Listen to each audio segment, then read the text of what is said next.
પાટણમાં ઢોર માલિકોને પોલીસે ભણાવ્યા કાયદાના પાઠ. પાટણમાં ઢોરને છોડાવી આતંક મચાવનાર ઢોર માલિકોને પોલીસે ભણાવ્યા છે કાયદાનો પાઠ. ફરજમાં રૂકાવટ બદલ કાયદાનું ભાન કરાવ્યું. હુમલાખોરોને ઝડપીને ઘટના સ્થળે રિકન્સ્ટ્રક્શન કર્યું. ઢોર પકડવા ગયેલા કર્મચારીઓ પર હુમલો કર્યો. પાટણ શહેરમાં રખડતા ઢોરોની સમસ્યા ઉકેલવા નગરપાલિકાની કામગીરી દરમિયાન અંબાજી નેડિયા વિસ્તારમાં ગંભીર ઘટના બની. ગુરુવારની રાત્રે શહેરના સોસાયટી વિસ્તારમાંથી રખડતા ઢોરને પકડવાની કામગીરી હાથ ધરવામાં આવી હતી. શહેર કોંગ્રેસ પ્રમુખ દીપકભાઈ પટેલ અને તેમના કાર્યકરોએ રખડતા ઢોરને પકડી પાલિકા તંત્રને જાણ કરી હતી. પાલિકાની ટીમ પોલીસ બંદોબસ્ત સાથે ઘટના સ્થળે પહોંચી હતી. ઢોરને પકડીને સૂચિત જગ્યાએ લઈ જતી વખતે કેટલાક ઢોર માલિકોએ ઘર્ષણ કરી ઢોર છોડાવ્યા હતા. લાકડીઓ સાથે મોટરસાયકલ પર આવેલા માલિકોએ કર્મચારીઓ સાથે હાથાપાઈ કરી હતી.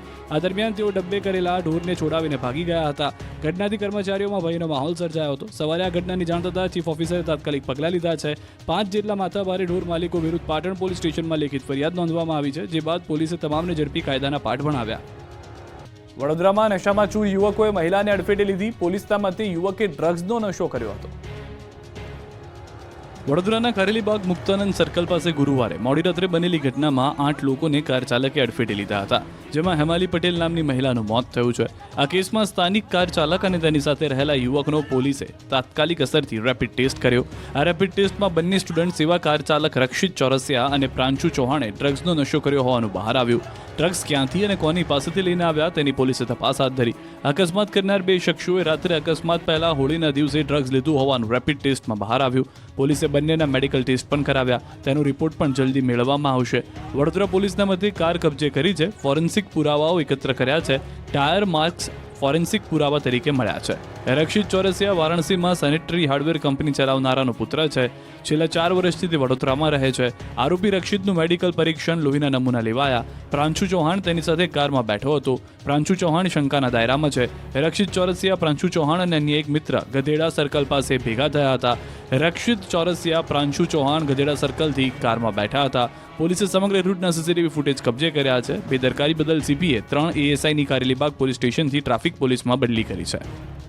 વિધાનસભાની કામગીરી નિહાળવા ઠાકોર સમાજના કલાકારને આમંત્રણ ન મળતા વિવાદ વકર્યો. ઠાકોર સમાજ તો જય વિક્રમ ઠાકોર તુમ આગે બઢો હમારે સાથ હૈ. ગુજરાત વિધાનસભા ગૃહની કાર્યવાહી જોવા માટે ગુજરાતના જાણીતા કલાકારોને બોલાવવામાં આવ્યા હતા, જેમાં ઠાકોર સમાજના કોઈ કલાકારોને આમંત્રણ ન મળતા વિવાદ વકર્યો છે. ગુજરાતી ફિલ્મ કલાકાર વિક્રમ ઠાકોર નારાજ થયા છે. વિક્રમ ઠાકોરે પોતાની નારાજગી વ્યક્ત કરતા જણાવ્યું હતું કે ઘણા સમયથી હું જોતો આવ્યો છું કે સરકાર દ્વારા અમારા ઠાકોર સમાજની અવગણના કરવામાં આવે છે. આ બાબતે સરકારની જાણ બહાર પણ હોઈ શકે છે. કલાકારોને મીડિયેટર વિધાનસભામાં લઈ ગયા હતા, પરંતુ હું ઘણા સમયથી જોઈ રહ્યો છું કે ઘણા બધા સરકારી કાર્યક્રમો હોય તેમાં ઠાકોર સમાજનો કોઈ દીકરો કે દીકરી હોતી નથી. વિક્રમ ઠાકોરની નારાજગીના પગલે બનાસકાંઠામાં તેમના સમર્થકો દ્વારા હાઈવે પર દેખાવો કરાયા. વિક્રમ ઠાકોરની પોસ્ટ બાદ અન્ય કલાકારોએ પણ એક સૂરમાં જવાબ આપ્યો. જો કે ગુજરાત વિધાનસભા ગૃહમાં રાજકીય કાર્યવાહી નિહાળવા ગીતા રબારી, કિંજલ દવે, માયાભાઈ આહિર, રાજભા ગઢવી, કીર્તિદાન ગઢવી સહિતના કલાકારોને બોલાવવામાં આવ્યા હતા. આ કાર્યક્રમમાં ઠાકોર સમાજના કોઈ પણ કલાકારોને બોલાવવા મનાવતા અભિનેતા વિક્રમ ઠાકોરે નારાજગી વ્યક્ત કરી. વિક્રમ ઠાકોરે કહ્યું કે મને એટલા માટે ખોટું લાગ્યું કે મારા સમાજના કોઈ કલાકારોને તમને ન બોલાવ્યા. હું મારા સમાજના મોટા નેતાઓને કહીશ કે તમે આ નોંધ ન લીધી હોય તો લેજો અને આગળ આવું ન થાય તેનું ધ્યાન દોરજો. ઠાકોર સમાજના અનેક લોકોના મને ફોન આવ્યા છે. ઠાકોર સમાજ બહુ મોટો છે અને ભાજપ હોય કે કોંગ્રેસ હોય દરેક પક્ષને સપોર્ટ કરે છે. બસ એટલી જ વિનંતી કરવા માંગુ છું કે સરકાર કે આવો કોઈ કાર્યક્રમ હોય તો મને બોલાવો ના બોલાવો, પણ બીજા સમાજના મોટા કલાકારોને તમે બોલાવો એ બહુ સારી વાત છે. હું અભિનંદન પાઠવું છું કે અમારા કલાકારોનું એટલું માન તમે સન્માન કર્યું છે. કટકીબાજ અધિકારીને ફરી નોકરીએ લેતા વિવાદ ઊભો થઈ ગયો છે. વડોદરા મનપામાં ભ્રષ્ટાચારમાં ખરડાયેલા સસ્પેન્ડેડ મહેશ પરનામીને નોકરી પર લેવાતા વિવાદ સર્જાયો છે. વર્ષ 2019માં પાલિકાના જમીન મિલકત અમલદાર તરીકે ફરજ બજાવતા મહેશ પરનામીની એસીબીએ અપ્રમાણસર મિલકતોના ગુનામાં અટક કરતા તેને વર્ષ 2020માં સસ્પેન્ડ કરાયો. આખરે 4 વર્ષ બાદ તેને ફરીથી ફરજ પર લેવાનો નિર્ણય કરાયો. મહેશ પરનામીને વિશ્વામિત્ર પ્રોજેક્ટમાં ટ્રાન્સપોર્ટ નગર ખાતે માટીની દેખરેખ રાખવા માટેનું કામ સોંપાતા વિવાદ થયો. વર્ગ 2ના અધિકારી મહેશ પરનામીને ફરજ દરમિયાન આવક કરતાં વધુ અપ્રમાણસર મિલકતો વસાવી છે કે કેમ તેની તપાસ કરવા હુકમ થયો હતો, જેથી એસીબી એપ્રિલ 2009થી એપ્રિલ 2019ના ગાળાની તપાસ શરૂ કરી હતી, જેમાં કાયદેસર આવકના પ્રમાણમાં ₹69.91 લાખ એટલે કે 79.51% વધુ મિલકતો વસાવી અને ખર્ચ કર્યો હોવાનું ખુલ્યું હતું, જેથી તેઓ સામે એસીબી પોલીસ મથકમાં ભ્રષ્ટાચાર નિવારણ અધિનિયમ હેઠળ ગુનો નોંધાયો હતો. આ ગુનામાં મહેશ પરનામીની અટક કરાઈ હતી. માર્ચ 2025માં ફરજ મોકૂફી હેઠળના કેસોની સમીક્ષા માટે મળેલી બેઠકમાં મહેશ પરનામીને ફરજ મોકૂફી પરથી સક્રિય સેવામાં પુનઃસ્થાપિત કરવા નિર્ણય કરાયો છે. મહેશ પરનામી અગાઉ વોર્ડ ઓફિસર હોવા હોવા છતાં તેઓને જમીન મિલકત અમલદાર તરીકેની ફરજ સોંપાઈ હતી, ત્યારે આગામી દિવસોમાં મહેશ પ્રણામીને ટાઉન પ્લાનિંગ સહિતના મલાઈદાર વિભાગની જવાબદારી ફરીથી સોંપવામાં આવશે તેવી પાલિકાની લોબીમાં ચર્ચા ફેલાઈ છે. ખંભાળિયા ફાયર વિભાગે કરી છે સરાહનીય કામગીરી. તેમણે રેસ્ક્યુ કર્યા છે 4 શ્વાન.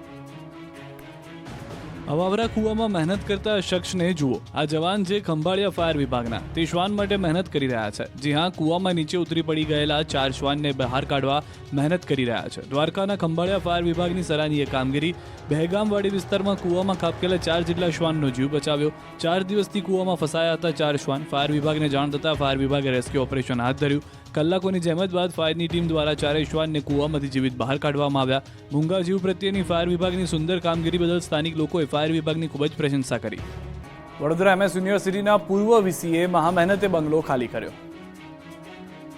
વડોદરાના મહારાજા સયાજીરાવ યુનિવર્સિટીમાં પૂર્વ VC ડોક્ટર વિજય શ્રીવાસ્તવે પોતાના પદથી રાજીનામું આપ્યા છતાં VCએ 2 મહિના બાદ આખરે બંગલો ખાલી કરી નાખ્યો.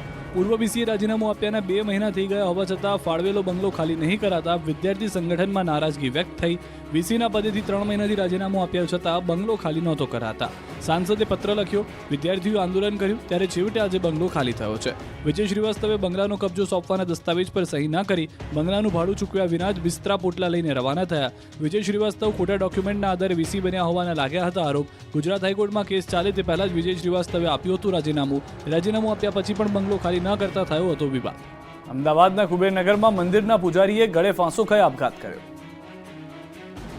અમદાવાદના કુબેરનગરમાં મંદિરના પૂજારીએ આત્મહત્યા કરી લીધી. પૂજારી પાસેથી એક સુસાઇડ નોટ મળી, જેમાં કોર્પોરેશનના અધિકારી, એક બિલ્ડર અને પોલીસની વધુ પડતી કનડગતના કારણે આપઘાત કર્યો હોવાનો ઉલ્લેખ કરવામાં આવ્યો. બિલ્ડરના કહેવાથી કોર્પોરેશનના અધિકારી વારંવાર પૂજારીને ધમકાવતા હતા તો પોલીસ પણ ત્રાસ આપતી હતી. તમામના ત્રાસથી આખરે કંટાળી પૂજારીએ મંદિર પરિસરમાં જ ગળે ફાંસો ખાઈને આપઘાત કર્યો. આવાસ યોજનામાં મંદિર તોડવા બાબતે ત્રાસ આપતા હોવાનો આક્ષેપ કરવામાં આવ્યો. બિલ્ડરોના ત્રાસથી આત્મહત્યા કરી હોવાનો આક્ષેપ કરવામાં આવ્યો. જોકે મૃતક પૂજારીના પુત્રના મતે મંદિર તોડવા માટે છેલ્લા 4 વર્ષથી બિલ્ડરો માનસિક ત્રાસ આપતા હતા. એટલું જ નહીં, બિલ્ડરના કહેવાથી કોર્પોરેશનના અમુક અધિકારીઓ તેમજ પોલીસ પણ હેરાન કરતા હોવાનો આક્ષેપ કરવામાં આવ્યો છે. જોકે હવે પોલીસ યોગ્ય અને તટસ્થ તપાસ કરે તેવી માંગ કરાઈ છે. સ્થાનિકોનું પણ કહેવું છે કે મંદિર વર્ષો જૂનું હોવાથી તમામ સ્થાનિકોની આસ્થા મંદિર સાથે જોડાયેલી છે. મંદિર કોઈને નડતરરૂપ પણ નથી. આ સમગ્ર મામલે કોર્ટમાં કેસ ચાલી રહ્યો છે. મંદિર તોડવામાં ન આવે તેવી સ્થાનિકો દ્વારા પણ માંગ કરાઈ છે. ખંભાળિયા ફાયર વિભાગે કરી છે સરાહનીય કામગીરી. તેમણે રેસ્ક્યુ કર્યા છે 4 શ્વાન. અવાવરા કૂવામાં મહેનત કરતા શખ્સને જુઓ. આ જવાન જે ખંભાળિયા ફાયર વિભાગના તે શ્વાન માટે મહેનત કરી રહ્યા છે. જી હા, કૂવામાં નીચે ઉતરી પડી ગયેલા 4 શ્વાનને બહાર કાઢવા મહેનત કરી રહ્યા છે. દ્વારકાના ખંભાળિયા ફાયર વિભાગની સરાહનીય કામગીરી. બહેગામવાડી વિસ્તારમાં કૂવામાં ખાબકેલા 4 જેટલા શ્વાનનો જીવ બચાવ્યો. 4 દિવસથી કૂવામાં ફસાયા હતા 4 શ્વાન. ફાયર વિભાગને જાણ થતાં ફાયર વિભાગે રેસ્ક્યુ ઓપરેશન હાથ ધર્યું. કલાકોની જહેમત બાદ ફાયરની ટીમ દ્વારા 4 શ્વાનને કૂવામાંથી જીવિત બહાર કાઢવામાં આવ્યા. મૂંગા જીવ પ્રત્યેની ફાયર વિભાગની સુંદર કામગીરી બદલ સ્થાનિક લોકોએ ફાયર વિભાગની ખૂબ જ પ્રશંસા કરી. ગીર સોમનાથમાં હાલ ચોમાસા જેવો માહોલ સર્જાઈ ચૂક્યો છે. ગીર સોમનાથના ખેડૂતો હાલ રાજી છે, કારણ કે માંગ્યા વગર મળી ગયું છે ઉનાળુ પાક માટે પાણી. જી હા, આ નજારો કોઈ ચોમાસાનો નથી. આજે ગીર સોમનાથના શિંગવડા નદીના જ્યાં હાલ નદી 2 કાંઠે વહી રહી છે, કારણ કે શિંગવડા ડેમમાંથી છોડવામાં આવી રહ્યું છે પાણી. શિંગવડા નદી ભર ઉનાળે 2 કાંઠે વહી રહી છે. ગીરના સૌથી મોટા ગણાતા શિંગવડા ડેમમાંથી પાણી છોડવામાં આવતા નદીમાં પૂર જેવી સ્થિતિ સર્જાય છે.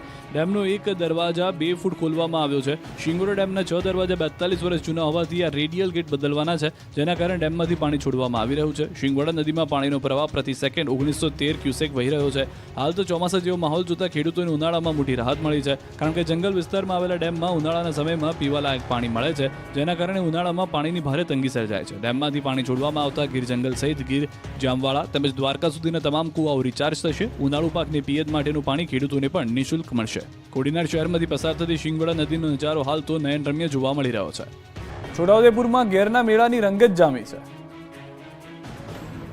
છોટાઉદેપુરના ક્વાંટના ગીરના મેળાનો પ્રારંભ થયો છે. હોળીના 3 દિવસ બાદ યોજાતા આદિવાસી સંસ્કૃતિ અને પરંપરાગત મેળામાં મોટી સંખ્યામાં લોકો ઉમટે છે. મેળાની ઉજવણીમાં નેતાઓ પણ નૃત્યની મજા માણતા નજરે પડ્યા. મોટા મોટા ઢોલ સાથે ઘેરૈયાઓના નૃત્ય બાદ આકર્ષણનું કેન્દ્ર રહ્યું. દર વર્ષે હોળીના 3જા દિવસે ક્વાંટ ખાતે ગીરનો મેળો યોજાય છે. આદિવાસીઓ ઘેરૈયાને બની માનતા પૂરી કરે છે. ક્વાંટમાં ઠેર ઠેર ઘેરૈયાની ટુકડીઓ વિશેષ આદિવાસી વેશભૂષામાં ઢોલ નગારા સાથે નાચગાન કરતા ફરે છે. આ વખતે સરકારે ગીર મેળા માટે વિશેષ વ્યવસ્થા પૂરી પાડી છે. રાજ્યની સરહદે આવેલ છોટા છોટાઉદેપુર એ આદિવાસી બાહુલ ધરાવતો વિસ્તાર છે. છોટાઉદેપુરના ક્વાંટ તાલુકા મધ્યપ્રદેશ અને મહારાષ્ટ્ર એમ રાજ્યોની સરહદે આવેલો છે, ત્યારે અહીં ત્રણેય રાજ્યના આદિવાસીની વિશેષ સાંસ્કૃતિક પરંપરા અને જીવનશૈલીનો અનોખો સંગમ જોવા મળી રહ્યો છે. હોળી પૂર્વે અને બાદમાં સતત એક સપ્તાહ સુધી જુદા જુદા ગામોમાં વિવિધ મેળાઓ યોજાય છે, જેમાં સૌથી મોટો અને સુપ્રસિદ્ધ ક્વાંટનો ગેરનો મેળો ગણાય છે. દર વર્ષની જેમ લીધેલી બાધાઓ અહીંયા પરિપૂર્ણ થતા હોવાના ઈષ્ટદેવને આપેલા વચનને નિભાવવા આદિવાસીઓ આદિમાનવ સહિત ગેરૈયાઓનું વિવિધ સ્વરૂપ ધારણ કરે છે અને પોતાની બાધા પ્રમાણે ગેરની ભીખ માંગે છે. આ રકમથી તેઓ પોતાની માનતાની વિધિ પૂર્ણ કરે છે અને એટલે જ આ મેળાને ગેરનો મેળો કહેવાય છે. મેળામાં આદિવાસીઓ ઢોલ નગારા પાવાના તાલે ઘૂઘરા બાંધીને ટીમલી નૃત્ય કરે છે, જે આકર્ષણનું કેન્દ્ર બને છે. મેળાને જોવા દેશ વિદેશથી પણ સહેલાણીઓ આવે છે. ગુજરાત પ્રદેશ પ્રમુખ સી.આર. પાટીલનો આજે 71મો જન્મદિવસ છે. ગુજરાતના પ્રદેશ પ્રમુખ સી.આર. પાટીલના જન્મદિવસને લઈને ઠેર ઠેર ઉજવણીઓ થઈ રહી છે. પ્રદેશ પ્રમુખના લાંબા આયુષ્ય માટે બોલુન્દ્રા આશ્રમમાં યજ્ઞનું આયોજન કરાયું છે. આશ્રમના ઋષિકુમારો દ્વારા મંત્રોના જાપ કરવામાં આવ્યા હતા, તો બોલુન્દ્રા આશ્રમ ખાતે સફાઈ અભિયાન પણ હાથ ધરાયું હતું. જિલ્લાના ભાજપના હોદ્દેદારો અને કાર્યકરો મોટી સંખ્યામાં હાજર રહ્યા. તો મહેસાણા બહુચરાજી મંદિરમાં સી.આર. પાટીલ માટે વિશેષ પૂજા અને પ્રાર્થના કરાઈ. સાંસદ હરિભાઈ પટેલ, રજનીભાઈ પટેલ સહિત નેતાઓમાં બહુચરની વિશેષ પૂજા અર્ચના કરી હતી. બહુચરાજીમાં સ્થિત માં બહુચરનો પ્રિય એવા લાડુનો ભોગ ભરાયો. અમરેલીની વાત કરીએ તો જિલ્લા ભાજપના નવનિયુક્ત પ્રમુખ તેમજ કાર્યકરો દ્વારા સાવરકુંડલા નજીક આવેલા મનોરોગી આશ્રમ માનવ મંદિર ખાતે નવનિયુક્ત જિલ્લા ભાજપ પ્રમુખ અતુલ કાનાણી અને ભાજપના કાર્યકર્તાઓએ જન્મદિવસ ઉજવ્યો હતો. મનોરોગી બહેનોને ફ્રૂટ અને આઈસ્ક્રીમ ખવડાવી ઉજવણી કરી. માનવ મંદિરના સંત ભક્તિ બાપુએ અતુલ કાનાણીને રામચંદ્રજીની પ્રતિમા આપી સ્વાગત કર્યું. તો સુરતમાં સી.આર. પાટીલના નિવાસસ્થાને ભાજપ કાર્યકર્તાઓ સહિત સી.આર. પાટીલના ચાહકો શુભેચ્છા આપવા પહોંચ્યા. સુરત શહેરમાં ઠેર ઠેર વિવિધ લોક સેવાના કાર્યક્રમોનું